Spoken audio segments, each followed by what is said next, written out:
حضرت ابراہیم علیہ السلام بہت ہی بڑے نبی گزرے ہیں۔ دنیا میں جب بت پرستی کا زور ہو گیا، لوگ بتوں کو بناتے اور خود ان کی پوجا کرتے۔ حضرت ابراہیم علیہ السلام کے والد بھی بت بناتے تھے اور بتوں کو پوجتے تھے۔ حضرت ابراہیم علیہ السلام ابھی بچے ہی تھے۔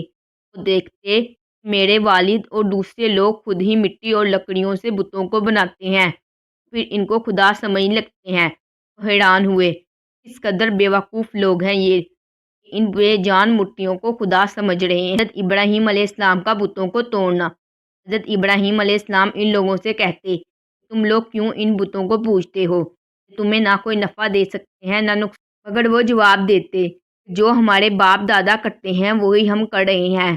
ایک روز ان لوگوں کا شہر سے باہر کوئی میلہ ہوا۔ یہ سب لوگ اس میلے میں شریک ہونے چلے گئے۔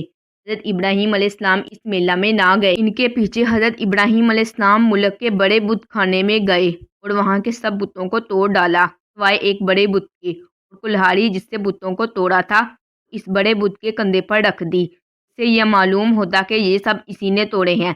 لوگ جب واپس آئے اور انہوں نے بتوں کی یہ حالت دیکھی، کسی کا سر نہیں ہے تو کسی کا پیر نہیں، بہت غصہ ہوئے، یہ حرکت کس نے کی ہے؟ سب نے شبہ حضرت ابراہیم علیہ السلام پر کیا کہ وہی بتوں کو برا کہتے تھے اور میلے میں بھی نہیں گئے تھے۔ آخر ان کو بلا کر پوچھا گیا، یہ بت کس نے توڑے ہیں؟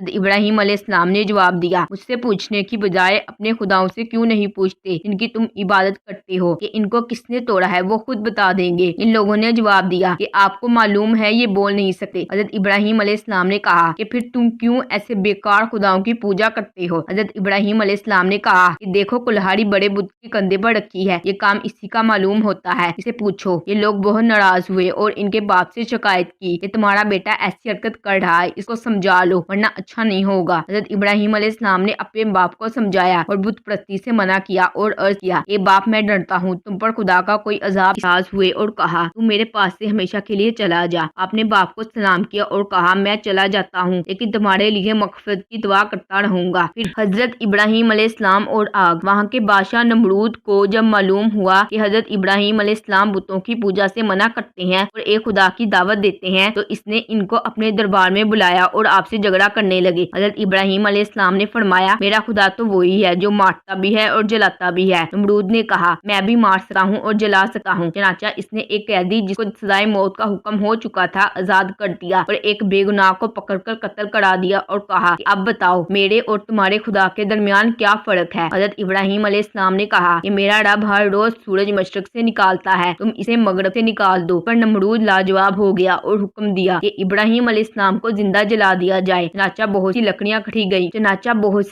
کٹھی کی گئیں اور ان میں آگ لگائی گئی۔ جب آگ بہت بھڑک اٹھی اور اس کے شعلے آسمان کی خبر لینے لگے تو حضرت ابراہیم علیہ السلام کو اس میں پھینک دیا گیا، مگر وہ آگ خدا کے حکم سے ٹھنڈی ہو گئی اور آپ کو آگ سے کوئی تکلیف نہ پہنچی۔ اس طرح جو لوگ اللہ تعالیٰ کے کہنے پر چلتے ہیں، اللہ پاک ان کو ہر تکلیف سے بچا لیتے ہیں اور ان کے لیے آسانیاں ہی آسانیاں ہو جاتی ہیں، اور جو لوگ اللہ تعالیٰ کا کہا نہیں مانتے ان کے لیے دنیا میں مشکل ہی مشکل ہوتی ہے اور مرنے کے بعد تو جہنم میں ہی رہیں گے۔